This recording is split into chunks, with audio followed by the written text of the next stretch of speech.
오늘 이 저녁에도 지난 시간과 동일하게 사사기의 말씀으로 은혜를 나누려 합니다. 저는 사사기의 말씀을 대할 때마다 우리의 모습이 이스라엘 백성들의 모습과 너무나 닮아 있음을 발견하게 됩니다. 철없던 시절 제가 더 어렸을 때에는 어떻게 하나님의 백성이라는 이스라엘 사람들이 이토록 하나님께 죄를 짓고 하나님의 마음을 불편하게 했는지 이해하지 못할 정도로 신기하기만 했습니다. 그러나 시간이 지나면 지날수록 이 이스라엘 백성들의 모습이 바로 우리의 모습임을 발견하게 됩니다. 우리가 매일 일상에서 하나님의 영광을 드러내지는 못하고 오히려 죄가 넘치는 삶을 살아가고 있다는 안타까운 현실에 대한 자각이었습니다. 또한 사사기는 혼란스러운 가나안 땅에서의 삶을 기록하고 있는데 우리의 삶이 이보다 더했으면 됐지 결코 덜하지는 않을 듯합니다. 솔직히 지금 우리의 시대보다 더 혼란스러운 시대가 어디 있겠습니까? 분명 살기는 훨씬 더 편리해졌습니다. 먹을 것, 입을 것, 그 어느 것 하나 부족한 것이 없는 편리한 시대입니다. 그러나 사회는 더 불안하고 혼란스럽기만 합니다. 각기 자기 소견에 옳은 대로 행하였더라라는 사사기에 반복되는 말씀처럼 우리가 사는 이 시대는 각자가 자기 생각대로 살아가는 시대가 되었습니다. 그렇게 저는 이 사사기의 말씀이야말로 오늘을 사는 우리에게 정말로 필요한 말씀이라고 믿습니다. 이 사사기의 말씀을 통해 우리의 모습을 되돌아보고 돌아보아야 하고 동일한 실수를 반복하지 않아야 합니다. 오늘 이 저녁 주시는 말씀을 통해 하나님의 음성을 듣는 시간이 되기를 주님의 이름으로 축복합니다. 말씀을 시작하면서 먼저 본문의 배경에 대해서 설명드리려 합니다. 지난 시간 사사 입다에 대해서 말씀을 전할 때에도 설명드린 것처럼 이스라엘 백성들의 문제는 하나님을 떠나 죄를 짓는 것에서부터 시작됩니다. 오늘 함께 읽은 본문의 말씀에서도 그와 동일하게 시작됩니다. 1절 말씀 보시면 이스라엘 자손이 다시 여호와의 목전에 악을 행하였으므로 라는 말씀으로 시작됩니다. 1절에도 말씀을 듣던 기억이 있는데 다시라고 한다는 점과 여호와의 목전에 라는 단어를 깊이 묵상해 보시면 좋을 듯합니다. 이스라엘 문제는 늘 반복되는 문제였습니다. 다시라고 합니다. 하나님의 능력을 경험하고 문제가 해결되었으면 더 잘 믿어야 하지 않겠습니까? 더 열심히, 더 뜨겁게 하나님의 백성으로 살아야 합니다. 그러나 우리의 삐뚤어진 본성은 우리를 자꾸만 엇길로 나가게 합니다. 다시 또다시 하나님을 떠나 죄를 짓게 합니다. 이스라엘의 자손들만이 아닌 우리 모두의 문제라는 것입니다. 또 다른 하나는 여호와의 목전에라고 하는 부분입니다. 한자어를 써서 목전에라고 하니까 점잖게 표현되어 있지만 이 말씀은 하나님께서 지켜보시는 바로 그 앞에서라는 의미입니다. 이스라엘 백성들은 하나님이 모든 것을 다 보고 계신다는 사실을 잘 알고 있었습니다. 그럼에도 그들은 하나님 앞에서 하나님이 지켜보시는 바로 그 앞에서 죄를 짓는 것을 부끄러워하지 않았습니다. 몰라서 하는 행동이 아니라 알면서 했던 우리의 모습을 꼬집어 주기라도 하듯 성경은 여호와의 목전에 라고 분명히 기록합니다. 이런 결과로 하나님께서 이스라엘 자손들에게 하셨던 방법이 무엇입니까? 같은 1절 말씀의 뒷부분을 보시면 40년 동안 블레셋 사람의 손에 넘겨주시니라 라고 합니다. 하나님은 지중해의 해안 지역에 자리 잡은 블레셋을 통해 이스라엘을 침략하게 하셨습니다. 그리고 이 블레셋은 이후에도 계속적으로 이스라엘의 적국이 되어 이스라엘을 침략하고 전쟁을 일으킵니다. 그래서 교회를 다니지 않는 분들도 다 아는 것처럼 골리앗과 다윗의 싸움까지 일어나게 되는 것입니다. 이 블레셋은 지중해 연안의 평지에 거주했기에 식량이 풍부했고 지중해 연안을 따라 있던 해안도로 혹은 바닷길이 지나고 있어 다른 나라와의 무역이 활발했던 교역의 요충지였습니다. 이 해안도로는 이집트에서 지중해의 연안을 따라 이스라엘의 북쪽으로 이어지고 다메섹을 거쳐 아수르까지 이어져 있었습니다. 간단히 말씀드리면 블레셋은 강대국이 될 수 있는 조건이 다 갖추어져 있었다는 말씀을 드리는 겁니다.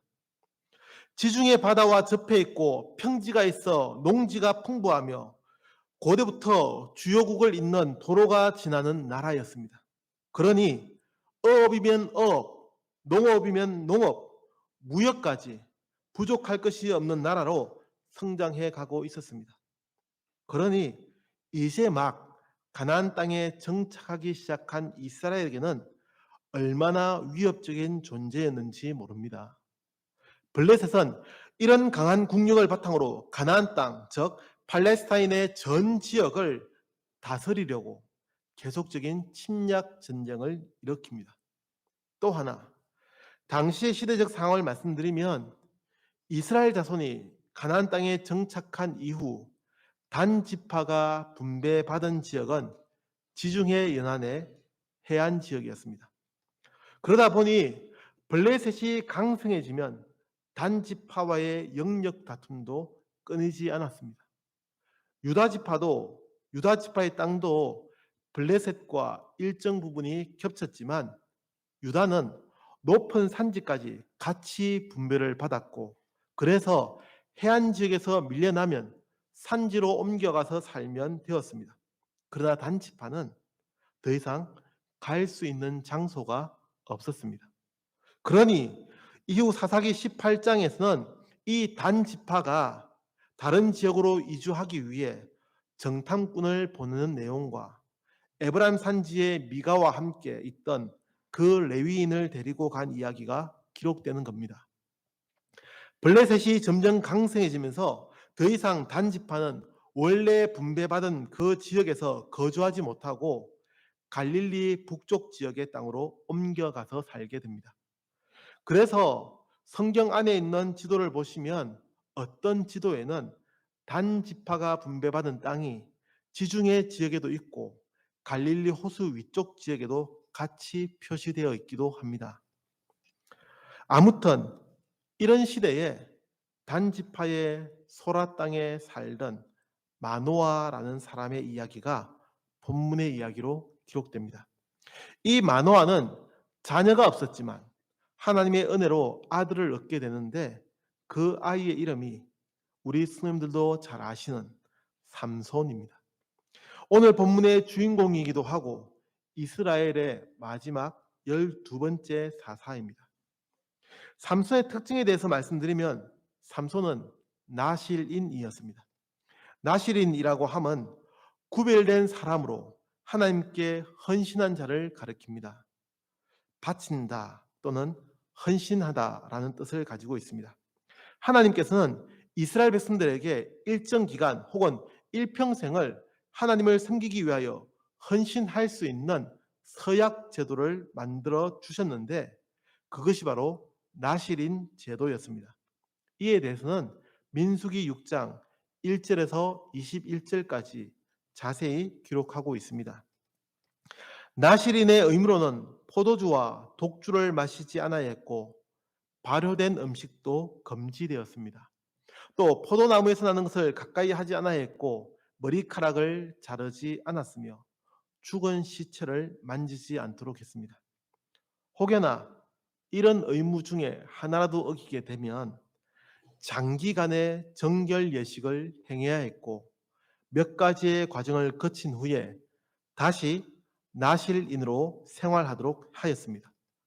자세한 내용은 민수기 6장을 참고하시면 됩니다. 참고로 성경의 인물 중에 나실인으로 소개되는 인물은 삼손, 사무엘, 그리고 레갑의 자손들 등이 있습니다. 차이가 있다면 삼손과 다른 나실인들과 차이가 있다면 삼손은 스스로 혹은 부모가 서원해서 된 나실인이 아니라 하나님이 선택한 나실인이라는 것이 특징이었습니다. 긴 말씀을 드렸는데 여기까지가 본문의 배경에 대한 소개입니다. 우리는 이런 국제적인 정세와 시대적인 상황에서 하나님의 부르심을 받았던 삼손을 만나게 됩니다. 먼저 삼손은 분명 남다른 능력의 사람이었습니다. 조금 전에 말씀드린 것처럼 삼손은 나실인으로 태어났고 그의 능력은 특별했습니다. 누구나 삼손이라고 하면 힘을 가진 가장 대표적인 사람으로 생각합니다. 네, 맞습니다. 삼손은 맨손으로 사자를 때려잡기도 했고 나귀의 턱뼈로 블레셋 사람과 싸우기도 했습니다. 그 싸운 블레셋 사람의 수가 몇 명이라고 기록합니까? 사사기 15장 15절과 16절 말씀 보시면 1000명의 블레셋 사람과 싸웠다고 합니다. 그만큼 삼손은 출중한 능력의 사람이었습니다. 뿐만 아니죠. 삼손에 대한 많은 기록들이 사사기 13장에서 16장까지 기록되는데 이 점에 대해서 잠깐 언급만 하겠습니다. 사사기에 기록된 12명의 사사들 중에서 삼손은 가장 긴 내용으로 소개되는 사사입니다. 12명 중에서 가장 독보적인 사사였습니다. 참고로 비교적 긴 내용으로 소개되는 사사로는 기드온과 입다가 있는데 이 둘은 각각 3장의 분량으로 기록되는 반면에 삼손은 4장의 분량으로 소개가 되고 있습니다. 이런 사사였기에 삼손은 그 어떤 것으로도 결박할 수가 없었다고 합니다. 결국 블레셋의 입장에서 가장 골칫거리였던 이 삼손을 제압하기 위해서 들릴라라는 여인을 이용합니다. 그것도 몇 번의 시행착오 끝에 삼손이 나실인이라는 것과 머리카락을 깎으면 보통 사람과 같이 된다는 것을 알게 되었고 삼손을 사로잡게 됩니다. 그러나 실제로 삼손의 머리카락이 힘의 근원이었는지는 알 수가 없습니다. 나타난 현상에 따라서 성경은 기록하고 있을 뿐입니다. 저 개인적으로 생각해 볼 때에 가장 무난한 해석은 나실인이라고 하는 조건이 사라지면서 하나님과의 관계가 깨어졌고 이로 인해 하나님이 더 이상 삼손과 함께 하지 않은 것으로 해석이 됩니다. 왜냐하면 이 이전에도 삼손은 나실인의 규례를 깨뜨린 적이 있었기 때문입니다. 그때에는 어떠한 일도 일어나지 않았습니다. 조금 전에 말씀드렸지 않습니까? 나귀의 턱뼈를 가지고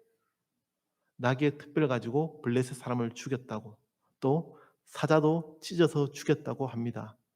죽은 자를 만지면 안 되는데, 죽은 동물을 손대면 안 되는데 삼손은 손을 이미 댔습니다.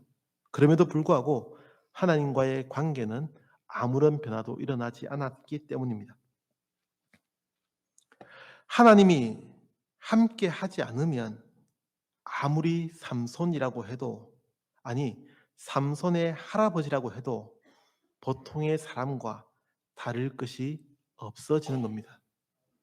이를 정확하게 보여주기라도 하듯 사사기는 삼손의 능력이 나타날 때마다 여호와의 영이 임하였다고 기록합니다. 그리고 삼손이 블레셋의 포로가 되어 있다가 다곤의 신전에서 마지막 순간을 보낼 때에도 삼손은 하나님께서 다시 함께 해달라고 기도합니다. 사사기 16장 28절의 말씀을 같이 한번 읽어보겠습니다. 사사기 16장 28절 말씀, 구약성경 391페이지 본문에서 3장 정도를 넘기시면 됩니다. 사사기 16장 28절 말씀입니다. 같이 읽겠습니다. 삼손이 여호와께 부르짖어 이르되 주 여호와여 구하옵나니 나를 생각하옵소서. 하나님이여 구하옵나니 이번만 나를 강하게 하사 나의 두 눈을 뺀 블레셋 사람에게 원수를 단번에 갚게 하옵소서 하고. 아멘. 사랑하는 성도 여러분, 삼손은 하나님이 함께 하셔서 특별한 능력으로 이스라엘을 다스린 12번째 사사가 되었습니다. 그리고 그는 이 사사기의 마지막 사사로 기록됩니다. 이러한 점에서 생각하면 이전의 사사들도 삼손과 크게 다르지 않은 모습입니다. 단지 삼손의 이야기가 더 극적으로 그려질 뿐입니다. 사사들은 모두가 하나님이 함께 하시고 하나님께서 도우심으로 이스라엘을 구원하였습니다. 이 모든 것이 하나님의 섭리이자 하나님의 능력일 뿐입니다. 우리는 그런 착각을 합니다. 자신이 잘나서 혹은 자신에게 특별한 능력이 있어서 이런 일을 할 수 있다는 생각입니다. 이런 생각이 자신에게 맡겨준 하나님의 달란트라는 고백으로 이어진다면 별 문제가 될 것이 없습니다. 그러나 자신의 능력이라고 생각한다면 그것은 오히려 자신에게 도구로 작용할 뿐입니다. 삼손도 자신에게 주어진 특별한 능력에 대해서 자만하고 오해했습니다. 그런 잘못된 생각이 비참한 경험을 하게 만들었습니다. 아니죠. 우리가 가진 남다른 능력, 특별한 능력은 하나님이 주신 달란트이고 하나님이 함께 하시기에 가능할 뿐임을 잊지 않아야 합니다. 사랑하는 포항성도교회 성도 여러분, 남다른 능력이 있는 성도들이 되십시오. 출중한 실력으로 이 시대의 귀하게 쓰임 받으십시오. 그러나 그 모든 것은 하나님의 은혜임을 늘 잊지 않아야 합니다. 하나님이 함께 하시는 은혜임을 늘 고백하는 우리 성도들이 되시기를 주님의 이름으로 축복합니다. 두 번째로 우리는 이 삼손의 이야기에서 진짜 특별함은 하나님과 함께 하는 것임을 발견하게 됩니다. 다시 하겠습니다. 하나님과 함께 하는 것이 정말로 특별한 것입니다. 다 아시죠? 하나님은 삼손에게 특별한 능력이 있어서 함께 하신 것이 아니었습니다. 맞습니까? 삼손이 대단한 힘이 있어서 하나님이 사용하신 것이 아니라는 말씀입니다. 그런데도 많은 사람들은 이 사실을 오해합니다. 거꾸로 표현하면 능력이 없어서 하나님의 일을 못하는 것이 아니더라는 이야기입니다. 하나님은 특별한 능력이 있어서 삼손을 선택하신 것도 아니고 또 우리가 가진 재능이 없어서 하나님의 일을 감당하지 못하는 것도 아닙니다. 이렇게 말씀하시면 다 수긍하시죠? 그러면 이렇게 표현하면 어떻습니까? 교회 일을 할 때에 실력이 없어서 혹은 능력이 없어서라고 핑계대고 해야 할 일을 미루고 있지는 않습니까? 목사님, 제 나이가 얼만데요? 뭐 합니다. 안 됩니다. 뭐는 윷놀이판에 가서 뭐 하시라고요? 교회에서 뭐 하지 마십시오. 저는 교육자라서 이런 이야기를 참으로 많이 듣습니다. 안타깝죠. 마치 달란트의 비유를 보는 것과도 같아서 안타깝고 삼손의 이야기를 떠올리게 하는 것 같아서 안쓰럽습니다. 하나님께서 우리의 능력을 보고 선택하시고 일하신다고 생각하십니까? 아니죠. 하나님이 함께 하시기에 특별한 능력이 생겨나는 것입니다. 하나님이 우리를 들어 사용하시기에 우리는 그 일을 능히 감당할 수 있는 것입니다. 하나님이 함께 하시기에 우리는 특별한 사람이 되는 것입니다.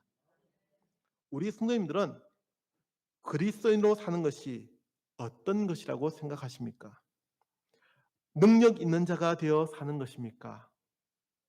우리가 가진 능력은 오히려 하나님 앞에 나아가는 것에 방해가 될 뿐입니다. 그 능력 때문에 오히려 하나님을 더 찾지 못하고 하나님이 함께 하시기를 간구하며 기도하지 못하게 합니다. 우리는 우리에게 우선적으로 필요한 것은 하나님이 함께 하시기를 간구하며 기다리는 것입니다. 삼손은 하나님이 택하셔서 주신 능력으로 이스라엘의 사사가 되었습니다. 잘나서가 아니라 하나님이 그를 그러한 사람으로 태어나게 하셨고 사용되게 하셨습니다.